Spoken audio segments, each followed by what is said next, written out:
in every society, in every family, in every race, amongst people, you always find people who are different. You know, they always want to present themselves as people who have integrity.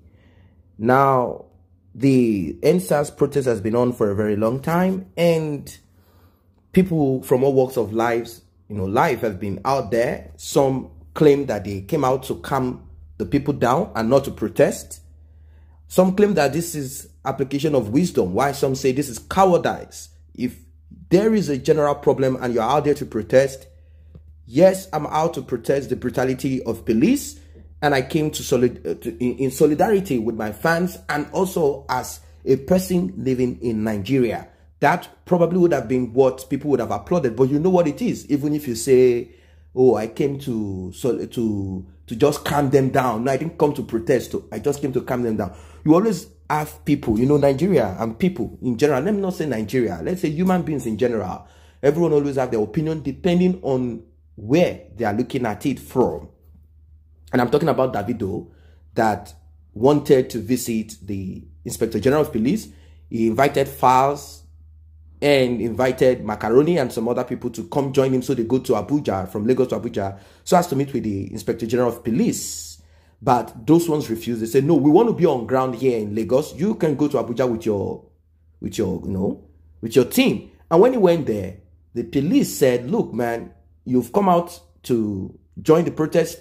Davido denied. He said, no, I didn't come to protest. I just came because of my fan, and I came to calm them down. People like Reno Mokri, Apostle Johnson Suleiman, they've applauded him. They said, yes, he did the right thing. He said the right thing. And, you know, that's Nigeria for you. The same person, they will come against Buhari, or if it's Buhari's son or some other person that is not part of their caucus, you know. But in this case, it seems as if Davido was someone they don't want to go against, not because they are afraid of him, but because of the things that surrounds him as a person. So they felt that, well, anything that's against Buhari, it's a go for them. It's called double standard. For me, there was no threat. There was no threat on Davido. There are a lot of even terrible things that happened around him. A friend of his died. Nothing has happened. They investigated it. They said something. It was covered up. We don't know what really happened. If it was some other person, you know what it is. Probably the person would have been rotting in jail now. There was no threat. He decided to go in there. He knew the purpose of going in there. He knew that he was going to be questioned. He knew that he had already associated with the protesters. So why say I came to calm them down? Calm them down in what sense? What does that mean? I still do not get, you came to calm them down. Calm them down. Did you see anybody with guns or machete or whatever? What is it that you came to calm them down? Well, is it the godfather of the protesters or older than them? Some say it's because he's 27 years old. That means nothing. 27 years old is not a boy. So he came in there and he was told, well, we've seen that you came to with the protesters and all of that. Yes, I came with the protesters, not for violence. That would have been the way to respond. Yes, we came out not for violence, and I also came in out there to make sure that there is no form of violence, at least around the circles of people around me. I came also because I am in this country, I'm a Nigerian, or I came also because I live in this country. I came because my fans are there, but not, no, I didn't come to protest. I just came to calm things down. Who asked him to come to calm things down? Was he asked to come in to do that as an umpire or something? That is something that I do not think it wasn't right for him. But of course, some people have their opinions to all of this. Some say, oh, he has sense. What sense is that? To come out publicly and deny? What sense is that? You don't deny. You stand for what you believe in. If that is what he believes in, then good for him. I'm not going to tell him, but he would have stayed in his house rather than coming outside to say, I came to calm things down. No one, you have nothing to calm. You can't calm anybody down. If, for example, violence was going to occur there, you would escape into your car and run away. You can't calm anything down there. Being a musician or having a great-grandfather that taking some money from Nigeria here and there doesn't make you the man that can calm things down. It's just that that's life. People like your music. They like what you represent.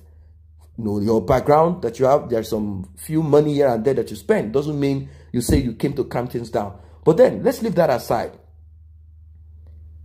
let's leave that aside.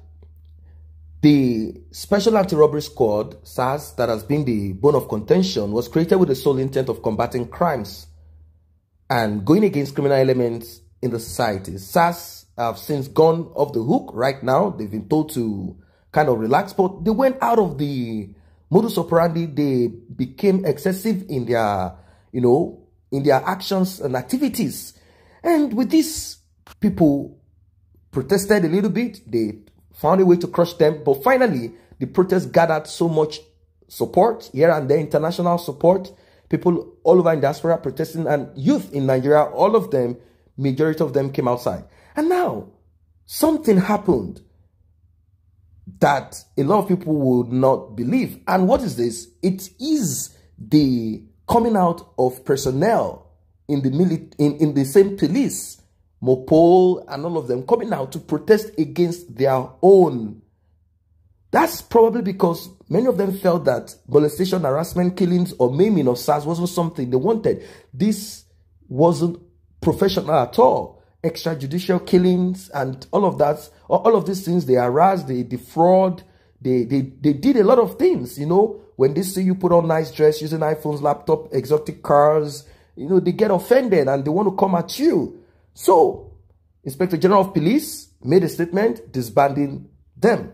Now, a police officer who lent support to this peaceful protest in Lagos is currently under threat, as her job is now online. She risked being sacked or demoted for joining the protest.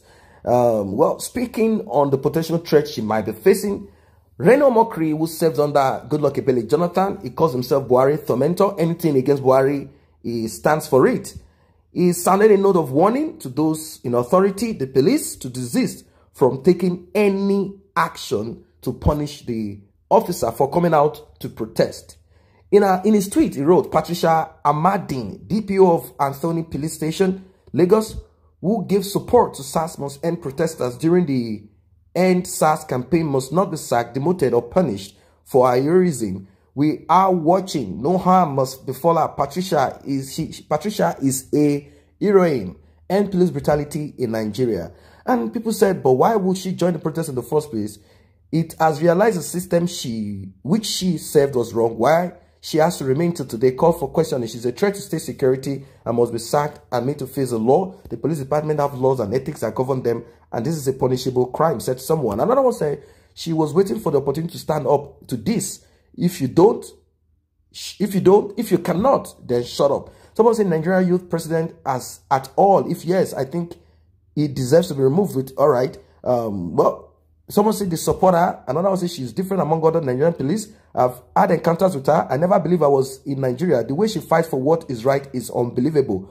Why do they want to sack her in the first place, for goodness sake? Another one said the future is female. Another one said she must not be sacked. We are watching. Another one said commissioner in the making. Another one said nothing indeed must happen to Patricia Madin. She's one of the most brilliant police officers I've met in recent times and very professional too. So that makes it clear that there are bad eggs in the police force. There are people who still have their conscience intact, people who know the right, they understand what needs to be done as a police officer, and not to become a tyrant, a threat, a criminal, like the ones that brought up this issue of End SARS movement.